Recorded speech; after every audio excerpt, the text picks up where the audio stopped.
Welcome back, everybody, to the Cultivation Education Series. Now that on episode 1 we covered full-term outdoor, on episode 2 we covered mixed light cultivation, that brings us to the third and final form of cannabis cultivation, which is flower grown indoors. For some historical context, people started growing cannabis indoors largely because it was illegal.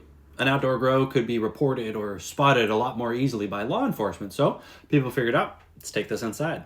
It remains, however, one of the primary cultivation methods in our legal day and age of recreational use because there is no other cultivation style that allows you to dictate the exact environment that you want the plant to be growing in the way that you can with indoor. Just think about it. I mean, with full-term outdoor or a hoop house, you have no control over temperature, humidity, even a very high-tech greenhouse that can control temperature and humidity is still going to be dealing with a lot of days that might be low light from the sun. So what's really cool about an indoor cultivation environment is since all of those environmental conditions that it matters for plants to grow under, temperature, humidity, ventilation, etc., since those are all locked in and taken care of, it really lets the artistry of the individual grower shine. Now, I do not mean to undermine the expertise of any cultivator that operates outside of the indoor space. However, when it comes to growing indoors, since the environmental conditions are totally locked in, you can have two different growers in two different rooms growing the exact same strain, and they will come out totally different depending on each of those growers' different programs. Now, that is also true of different cultivation styles, but with indoor, it's a direct apples to apples comparison because you can maintain the exact same environmental conditions. So something I did not realize prior to working professionally in cannabis is that there is not just one right way to grow.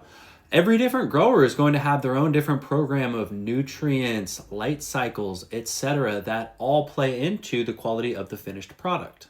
So when you have two growers going head to head in an environment like this, then you can really see who's the superior grower for any particular strain.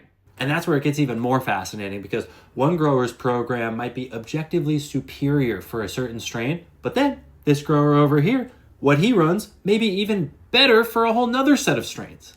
And that's what I find so fun and fascinating about indoor is that it really opens up the genetic toolbox of a master grower to create some of the most exciting new strains of cannabis that have ever been produced.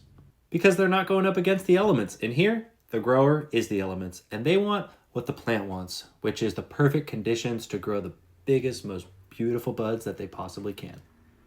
And that's what's so fun about indoor.